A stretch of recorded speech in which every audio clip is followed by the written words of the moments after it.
veio ao sepulcro, e era uma caverna, e tinha uma pedra posta sobre ela. Disse Jesus: tirai a pedra. Marta, irmã do defunto, disse-lhe: Senhor, já cheira mal, porque é já de 4 dias. Marta diz: Senhor, já cheira mal, porque é já de 4 dias. Podemos assentar, amém? Irmãos, antes de adentrarmos no tema desta campanha, especialmente nesses versículos a qual nós lemos, é necessário que eu volte um pouco antes, porque essa mensagem ela vai começar, ela vai ter seu início no início do capítulo de número 11, a qual a Bíblia vai nos relatar que um homem estava enfermo e que o seu nome era Lázaro, de Betânia, aldeia a qual Maria e sua irmã também residiam ali. Betânia é uma cidade a qual a história vai nos relatar que era um pequeno vilarejo ao sul do Monte das Oliveiras, que ficava mais ou menos cerca de 3 quilômetros ali de Jerusalém. E percebe que este capítulo ele inicia falando que Lázaro estava enfermo. Uma pessoa enferma é uma pessoa que está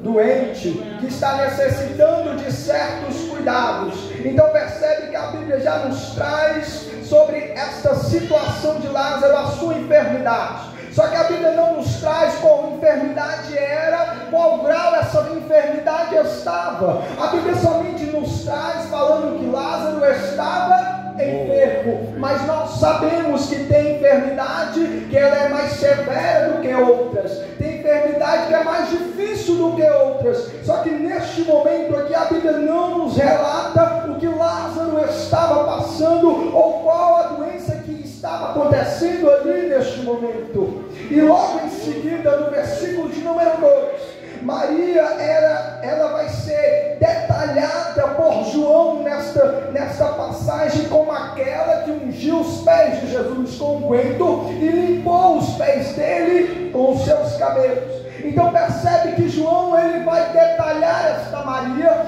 para diferenciar de outras Marias que a Bíblia vai nos relatar. E ele é bem preciso em falar que Maria é esta irmã de Lázaro, a qual ungiu os pés de Jesus com unguento. Naquela época, irmãos, o unguento era algo muito valioso, era algo que valia muito mais do que dinheiro. Só que em nenhum momento Maria ela vai se preocupar de quanto vale aquele unguento, mas ela vai se preocupar em se prostrar nos pés do mestre, ungir os pés dele, falando: olha, Senhor, o que eu tenho é valioso, mas o Senhor é mais valioso ainda do que esse unguento. Então Maria ela vai chegar nos pés de Jesus e vai falar: não importa o valor do unguento que eu tenho, mas eu sei que tu és mais valioso do que isso, e tu merece que eu faça isso diante de ti.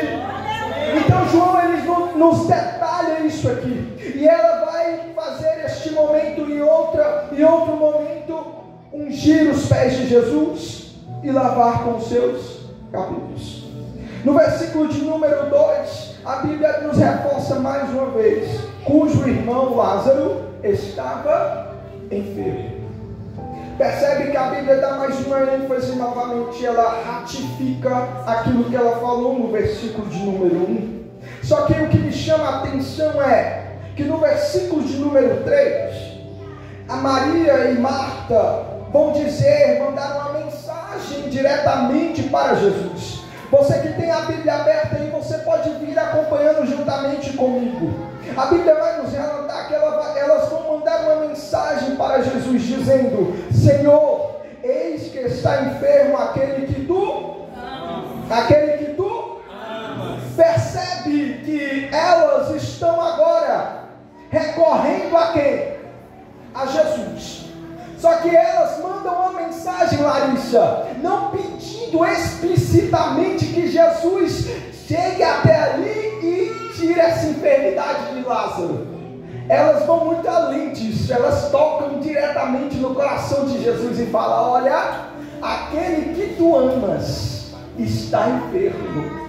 E implicitamente, irmãos, elas estão pedindo a cura da enfermidade de Lázaro. Só que em nenhum momento ela vai falar, Senhor, cura ele. Não, ela somente vai falar, aquele que tu amas.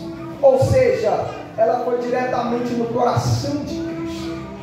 Ela já foi diretamente nesta direção. Por quê? Porque ela sabia que Jesus amava ele, e ela já foi pedindo misericórdia para ele de forma implícita e dizendo, olha, mestre, tem como se ouvir aqui? Porque Jesus não estava no local. E elas mandam esta mensagem, olha, está enfermo quem tu amas, Senhor. Percebe que, embora elas não peçam nada a Jesus, elas têm fé que Jesus poderia curar o irmão delas da enfermidade. Só que no momento elas pedem. Versículo de número 4, irmãos, eu tenho que destrinçar esta mensagem, porque é uma mensagem a qual fala muitas coisas. Se eu for muito longo, me perdoa, mas é o que Deus colocou no meu coração, e eu preciso destrinchar isso com você, até nós chegarmos no versículo 39, porque essa palavra ela tem muitas coisas, não é só sobre tirar a pedra, mas sobre outras coisas que ficam nos versículos anteriores. Então perceba que no versículo de número 4, Jesus ele vai ouvir esta mensagem a qual essas irmãs enviaram a ele. E olha só, repare na resposta de Jesus. Ele vai nos dizer, esta enfermidade não é para a morte, mas para a glória de Deus, para que o Filho de Deus seja glorificado por ela. Eu abro um parêntese aqui agora, trazendo para a minha vida e para a tua vida. Tem circunstâncias que nós vamos passar,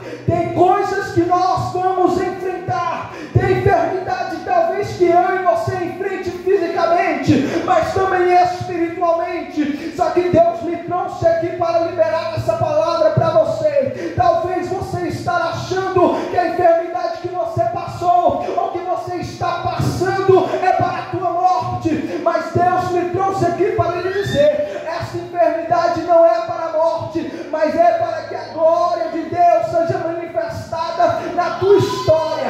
Percebe que aqui Deus vai falar através do Filho dele, olha, Lázaro não vai morrer, mas isso é através da glória de Deus.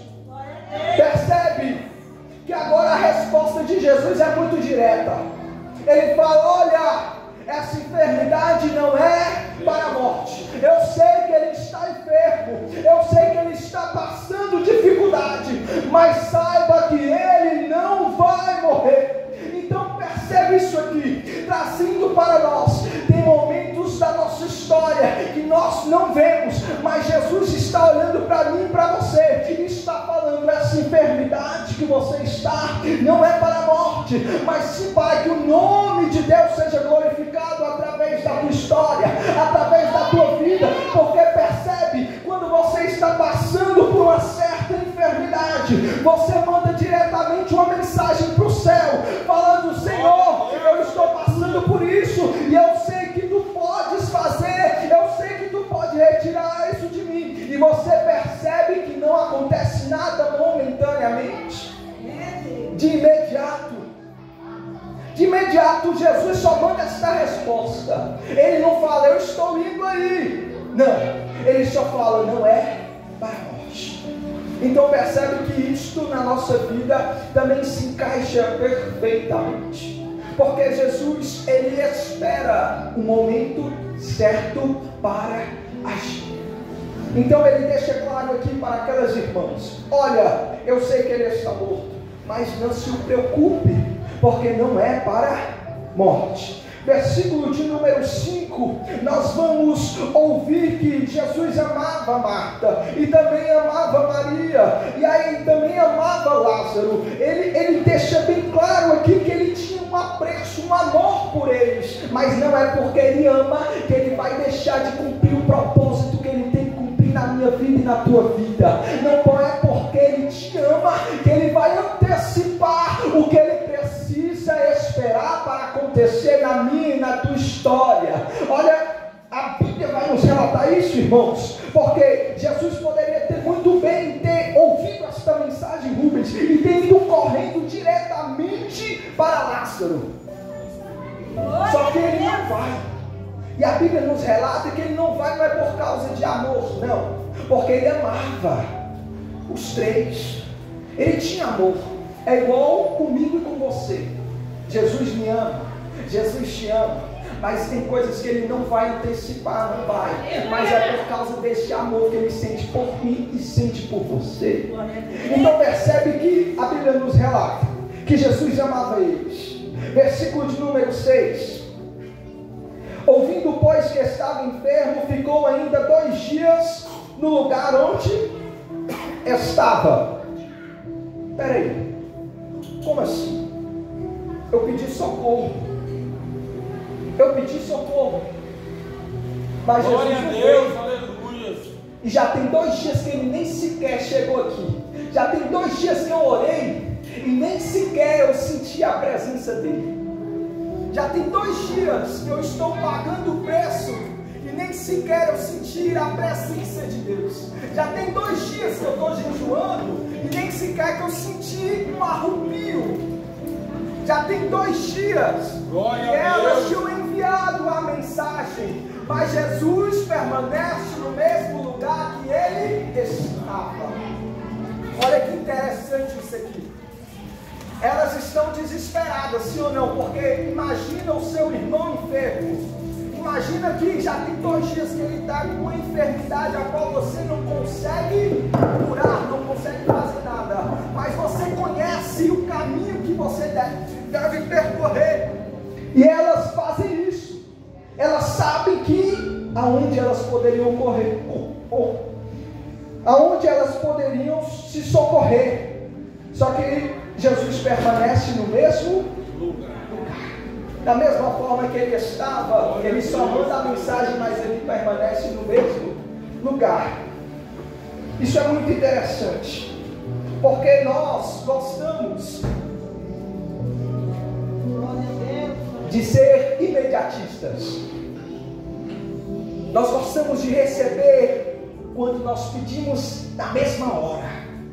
Só que com Jesus não é assim, porque ele tem momentos que ele precisa trabalhar no nosso coração, ele precisa trabalhar na nossa fé, ele precisa trabalhar no nosso caráter, ele precisa trabalhar na nossa intimidade. Então Jesus, ele começa a trabalhar na fé daquelas mulheres, porque ele amava elas, mas ele não vai imediatamente, e ele começa a trabalhar não de forma assim, olha, eu estou trabalhando, não, mas através da atitude que ele toma, e percebe que ele fica ali. Só que depois disso ele vai falar aos discípulos, olha, vamos voltar lá. E os discípulos vão falar, mestre, nós não podemos voltar, porque eles estão querendo matar o Senhor, como é que nós vamos voltar lá? Percebe que Jesus está neste momento, a qual ele está dando uma lição tanto para Marta quanto para Maria, só que ele também começa uma lição agora juntamente com os discípulos, porque os discípulos estavam com medo de ir e serem mortos. Só que Jesus, irmãos, ele não se preocupa com nada que o homem quer fazer para com ele, porque o poder de todas as coisas está debaixo das suas mãos. Não há homem, não há mulher, não há ninguém na face da terra que pode parar a obra do Senhor. Não há ninguém que pode parar o propósito de Deus na minha vida e na tua vida. Não há nada e nem ninguém. Então os discípulos estão com medo, só que Jesus fala agora, relaxa, fica tranquilo que vocês estão comigo. Porque, irmão, se tem uma coisa que Jesus é especialista, é quando ele te convida para andar juntamente com ele, ele garante a tua saída, garante a tua entrada, garante o início, o meio e também garante o final. Aleluia, Jesus, então glória a percebe que Deus. Jesus, ele vai dar uma lição também para os discípulos, e vai falar, olha, ficai tranquilo. Quando nós olhamos para isso, lá no versículo de número 13, Jesus dizia sobre a morte, só que ele falava não só sobre a morte, ele não falava que Lázaro estava morto, Mas a Bíblia vai usar uma terminologia que vai nos dizer que ele repousava do sono, ou que ele estava dormindo. A Bíblia vai nos trazer este termo para nos falar que a pessoa não está morta, mas dorme. Por quê? Porque aquele que descansa no Senhor, ele não morre, mas ele apenas dorme. Porque aquele que está no Senhor, ele apenas descansa, não tem morte, tem apenas descanso. Quando nós olhamos para Apocalipse, nós olhamos ali João escrevendo, e ele fala que Abraão, Isaac e Jacó estão deleitados no seio de Abraão. Glória a Deus. Então percebe que aquele que está em Deus não morre, mas descansa. Glória a Deus. Então Jesus ele vai falar, olha, ele não está morto, mas descansa. Só que posteriormente Jesus vai falar, olha claramente, Lázaro, versículo de número 14, está morto. Peraí, ele falou que estava dormindo e agora ele está falando que está morto. Que negócio é esse? Que embaraço é esse? Calma aí, eu não estou entendendo.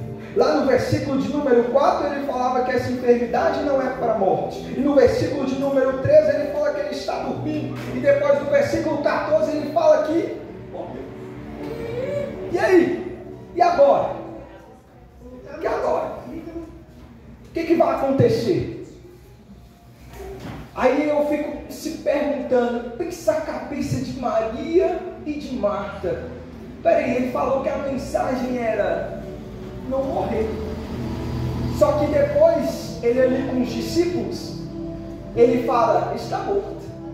E agora? Está morto. Glória a Deus, aleluia. Só que ao mesmo tempo que ele fala, está morto, nós podemos saber que esta morte é uma morte momentânea, porque a palavra de Deus, ela não volta. Se aquilo que foi liberado já foi, ela não vai retroagir, ela não vai voltar e mudar o sentido, não vai. Deus me trouxe aqui para lhe dizer, olha, você se lembra do início da tua caminhada, a palavra que eu liberei sobre a tua história, a palavra que eu liberei sobre a tua casa, a palavra que eu liberei sobre a tua cabeça. Eu estou hoje aqui te relembrando que aquilo que eu liberei lá no início, ela não vai mudar, ela não retroage, ela ainda perpetua, porque aquilo que eu falo se cumprirá. Não se preocupa com o tempo que irá passar, mas aquilo que eu falei lá no início, quando tu ainda nem sabia quem eu era, eu falei com você que você ia vencer, eu falei que você ia passar várias e várias coisas, e tu tens passado, mas não se preocupa tu, porque eu estou contigo no meio do barco, eu estou contigo no meio da tempestade, eu estou contigo no meio do vento, aonde quer que tu esteja, eu estarei contigo. Glória a Deus, aleluia. Então Jesus, ele vai nos falar isso, ele vai nos falar, olha, está morto. Só que depois, no versículo de número 17, Jesus, pois, achou que já havia 4 dias que Lázaro estava na